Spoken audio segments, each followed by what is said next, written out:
My dad used to work at the JCPenney. He was a manager at the JCPenney. And this was back in the days of dot matrix printers.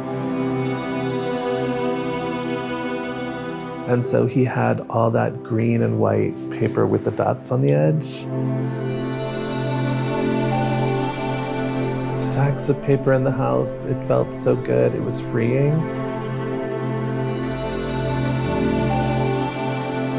Even to this day, some of that paper is really expensive, and there's nothing that gives you more anxiety or more pressure than like a real expensive piece of paper and making that first mark. Maybe all of this is just trying to get back to the dot matrix printer.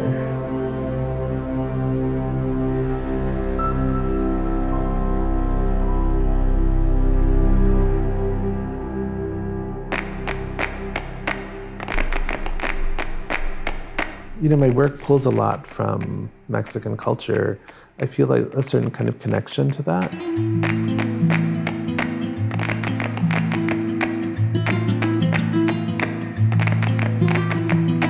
My family's Mexican, but I had never been to Mexico City until that summer between my first and second year of grad school. It really changed a lot of things for me. It made Mexico seem so much bigger, first of all. I only knew kind of a small town kind of version of Mexico. Visiting Mexico City, you realize how cosmopolitan it is, how much of a hustle and a bustle it is. I think also the voices, hearing the Spanish, all of that just feels kind of like coming home, even though it's not my home.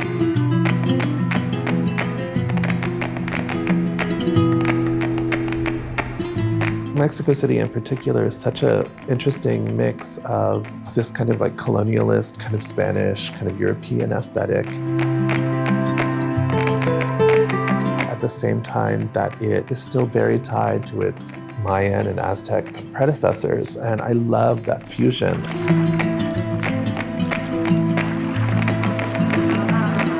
One of my favorite places is the Zócalo, because in the Zócalo you've got the Templo Mayor.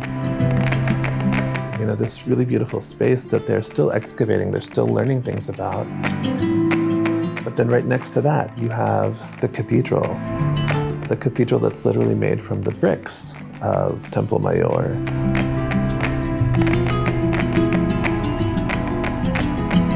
The other thing that happens in the Zócalo are those Aztec performers.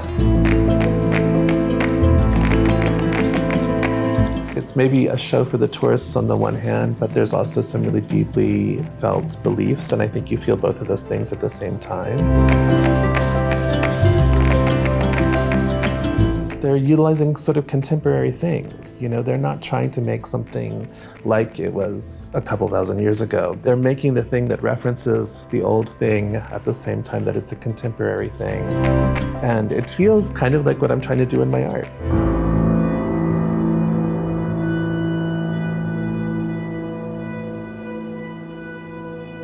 That's really powerful. I mean, you think about colonialism and how brutal and how heavy-handed, it is. They destroyed the books, they destroyed the temples, they destroyed a belief system, they destroyed people. And yet, they still persevere.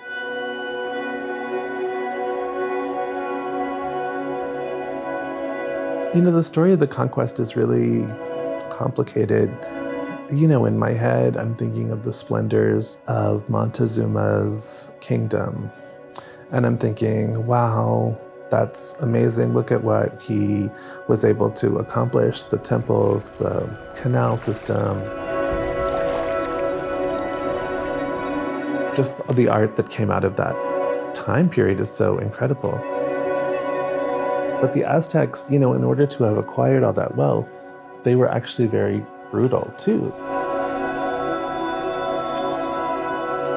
They were people who, engaged in a lot of warfare, a lot of sacrifice, a lot of bloodshed. And so I think about that because I think a lot of the work has been this kind of quest for heroism. Really wanting to find heroes. The trick is that a hero is only a hero to some people. A hero is a villain, like our hero might be a villain to someone else.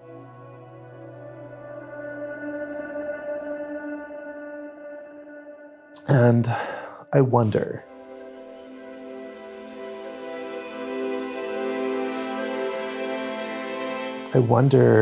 if there was a different way to sort of handle this idea of expansion or learning about other cultures in a way that wasn't about pillaging, that wasn't about raping, that wasn't about destroying.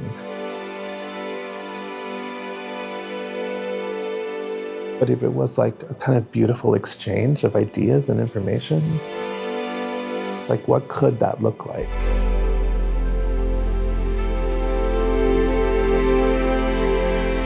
And so I think making these capes is an attempt to kind of like imagine a different kind of future.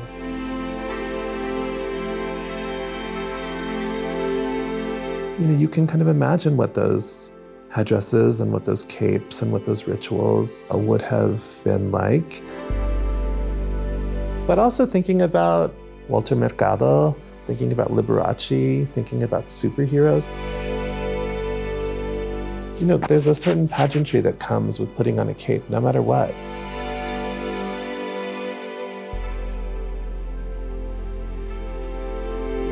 So I just think it's interesting to think about what Montezuma was wearing and to think about what Cortez was wearing and what Cortez represented. And to just think about like what if it wasn't this or this, but what if it was this and this?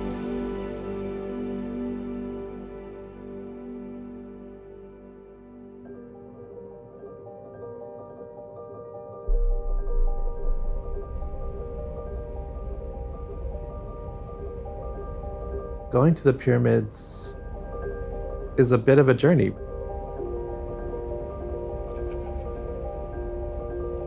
I don't know, it was really immediate for me, both times that I've been, how powerful that space is. There's a kind of vibrancy, a kind of frequency. You know, you can see the stone so close up and you see the work that went into making it. I mean, they're just so powerful. One of the things I just kept taking note of were the surfaces of these ruins. Someone made a decision to put this stone next to this stone, next to this stone, and the stones are heavy and the stones are big, and I think about the labor of that. But I also think about labor in general. You know, it's interesting because my grandmother had 11 kids and they literally had to lift themselves out of poverty into middle class. That doesn't just accidentally happen. The only way that that happens is by doing a lot of work. I think a lot of people think that work like mine, which is really repetitive and takes a long time to make, that might be meditative. And I will tell you that it is not meditative. It feels tied to that labor. I mean, it's not the same as stacking bricks. But I think because of all that labor, that generational labor that I've benefited from, it still needs an outlet. And the outlet for me is, you know, making these really labor-intensive paintings.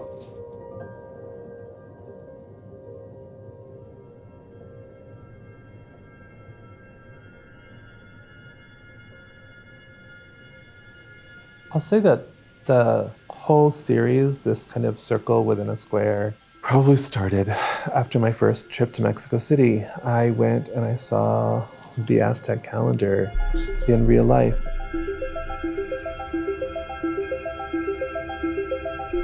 You walk into that space and you're bombarded with the Aztec calendar, and it's up on a platform.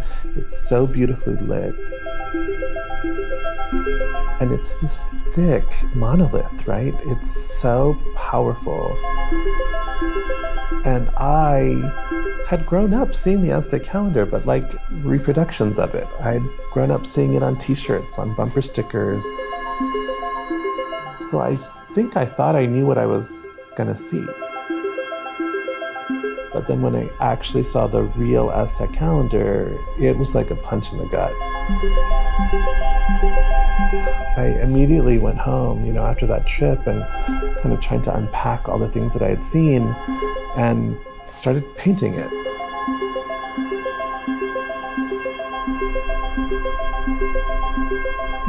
And once you start making those paintings, I started seeing circles everywhere.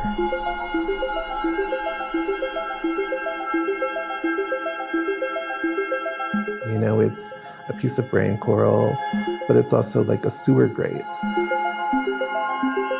a disco ball, all these round things. And then I think hopefully you can create your own narrative when you see what it's placed next to or what it's among. In the circumference series, currently there's 119. But I know that it's one of those series that's just going to grow and grow. In future incarnations, it will be, maybe in the thousands. We'll see.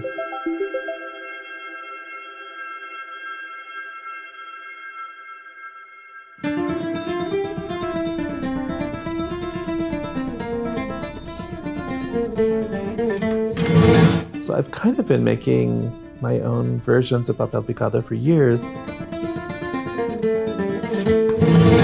It's something that you see at a lot of celebrations. So you'll see it like at baptisms or at weddings.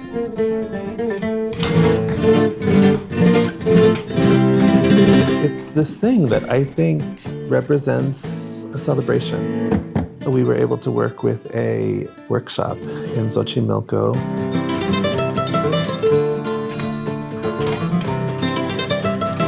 God, it was just so moving. It felt like so powerful to see them with their chisels, sort of hammering away. And then using just flour, water, and sugar, they glue the papel picado to the strings of pennants. And even seeing that, it was all just incredibly moving for me.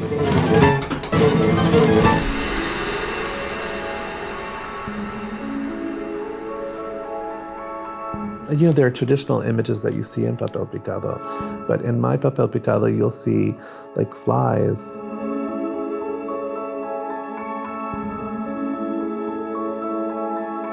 Flies are so important.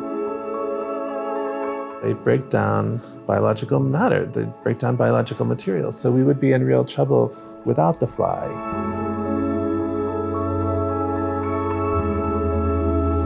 And I really like thinking about this little teeny tiny insect up against the vastness of space. I think there's a really beautiful contrast there.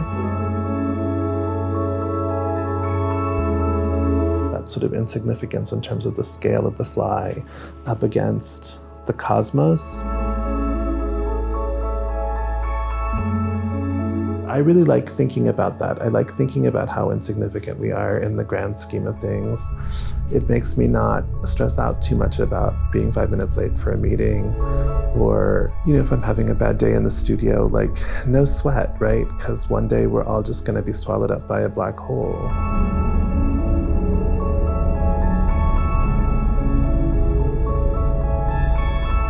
The first time I visited the Wellen Museum, I was taken to the archives at the library at Hamilton College. One of the first things that they showed me was this series of star charts that were made by an astronomer named C.H.F. Peters. And those star charts are, they captured my imagination.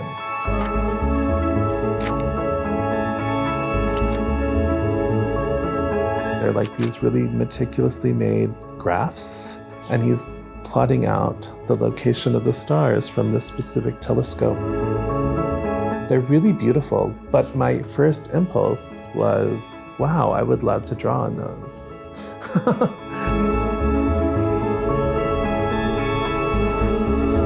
they made these really beautiful high-res scans of all those star charts for me. And then I was able to get them printed.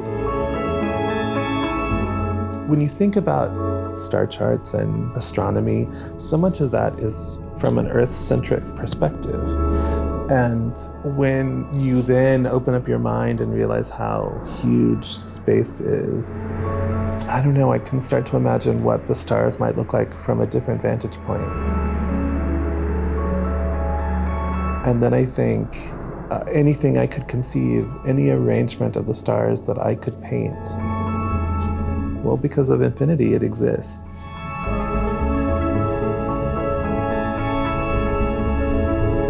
I also think about the way we've named stars historically. Like, we gave them these names that come out of Western mythology. Cassiopeia, Andromeda, Perseus. But the trick is that they had names before that. And they're gonna have names after this. So that frees me up to move things around, to make shifts, to rename, to kind of reclaim, and also hopefully queer space.